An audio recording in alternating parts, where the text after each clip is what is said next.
Hi, today I'm going to show you how to use Google Documents. Specifically in this tutorial, I'm going to show you how to create a survey form in Google Documents. It's a great way to collect information from a lot of people quickly and then have it all neatly stored in one place. It's one of my favorite online tools, and I hope that you'll find some great uses for it as well. To get started, you'll need a Google account. If you don't already have one, open up your browser, type in Google, and once you get to Google, up here at the top you'll see where it says Documents. Click on that. If you don't already have an account, you can sign up right here by clicking on this red button. Once you have your account, you'll log in right here.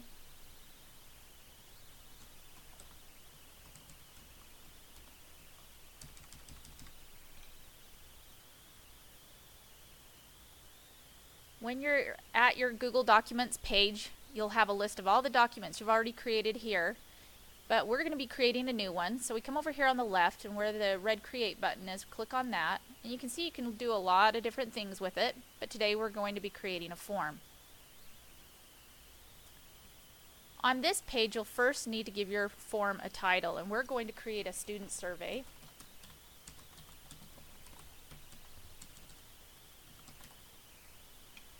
And in this next box, you're going to type in some text that will give the person that's taking the survey some information about what they need to do, some directions there.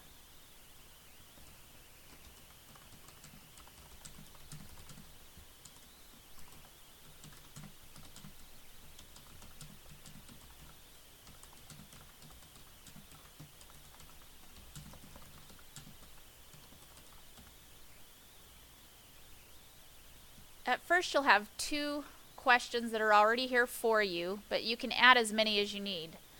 Up here on the left hand side you'll see where it says Add Item, and there's a drop down menu. These are all the types of questions that you can create, and for our little survey that we're going to do today, we'll make 4 different questions and demonstrate some of these different ones that you can do. So you can edit these questions that are already here, and to edit a question you hover over it until it turns yellow, and then on the right hand side you'll see a pencil, and that's what you would click on to edit. There's also a trash can where you can delete a question. This one's already in edit mode. If we were going to edit this one, we could click on the pencil here. So here it shows what question type we have, and this one is a simple text question. So this would be a good place to ask for their name, as long as it's not going to be an anonymous survey. You can make it a required question by clicking here. That way they can't exit the survey until they've answered all the questions, and you'll see those marked with a red asterisk mark on the final survey. So then I'll click Done, and you can see that little red asterisk right there, meaning it's a required question. On the next one we need to put it in edit mode, so we'll click on the pencil over here on the right. For this one, we'll click on the drop down arrow and choose paragraph text. Alright, we'll type something in here.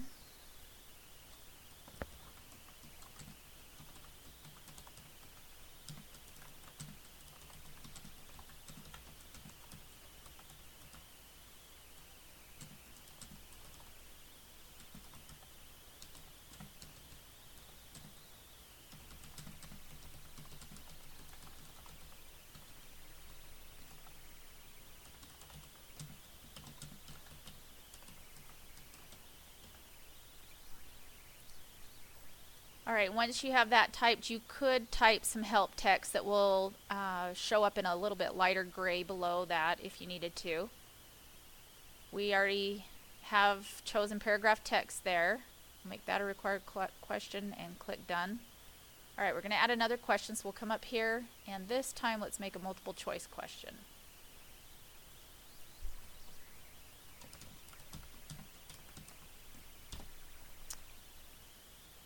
You already have 2 options here, but you can add as many as you need to.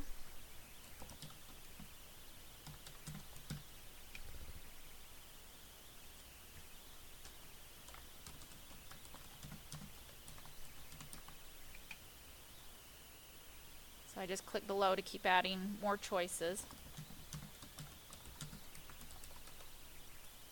And once I have all of the options that I want, click on that and then done. And for our last question, we'll choose scale.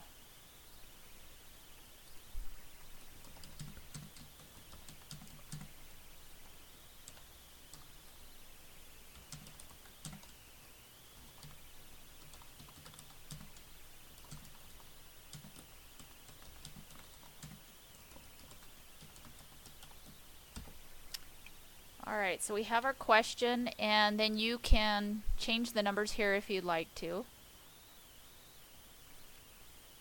And on number 1 we're going to put, that'll be our low end, so we'll put not very confident. And 5 will be our high end.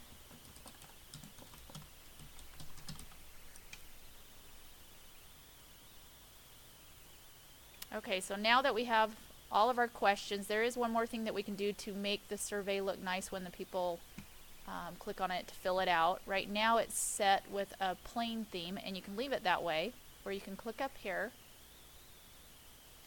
and you can choose one of these themes, and there's several pages of them. So we'll just try this one by clicking on it, and it shows you a little preview here of what it'll look like when it's done. You can either apply that. If you don't like it, you can cancel it and go back and choose a different one. We'll go ahead and apply it. Takes us back to this screen, but you can see that you've chosen the Books Classic theme there. And now what we need to do is get our link so that we can hyperlink it in an email or put it on our web page. One more thing before we do that, though, is you can rearrange these questions. If you decide that you don't like them in that order, you can just hover over one, and once you get those double arrows, you can rearrange your questions there in case you need to. Alright, to get the link, it's down here in the bottom, this black bar down here, and you can see the link is in blue right here. We need to carefully highlight over that. I'm going to start at the end here, and you want to make sure you get the whole thing but not get more than you need. That can be a little tricky, but once you get that, just right click on top of it and choose copy. Alright, for this demonstration I'm going to link this in an email. So I'll go up and bring up my Outlook web app.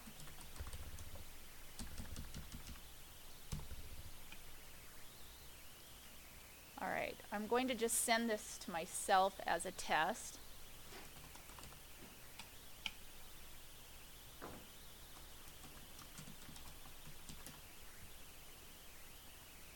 You could, you can type some text to the people that'll be receiving the survey first, but you can see that I could just right click here, paste it, and here's the link to the survey. So if they were to click on that, once they open up their email, they would go directly to the survey and would be able to take that. Another way that you can do it, it's an extra step, but it looks a little nicer, I think, is to type some text.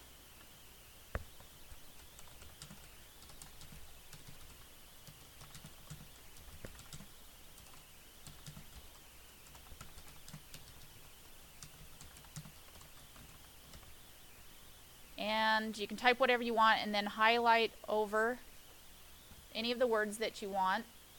And in your email, you'll want to find the hyperlinks, which are these little chain icons.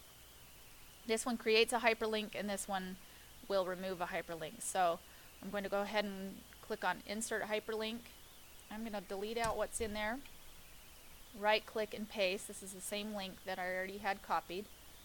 And say OK. And now you can see that I have this attached to my email two different ways. And so you can choose which way to do it. I do like to put it in this way. It just looks a little bit nicer, I think. And just hyperlink it that way. So it's ready to send. Alright, when I receive that in the email, or whoever you're sending it to, you can just click on one of these here. And it takes you directly to the survey. So let's fill it out quickly.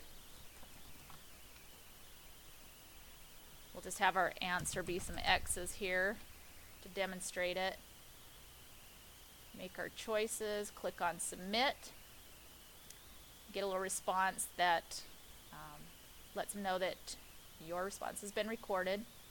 Now, as the teacher, you're going to go back to your Google Docs. And our survey that we were creating kept automatically saving. Notice that I didn't ever click on save. And it's right here, so I'll click on it and open it up, and it comes up as a spreadsheet.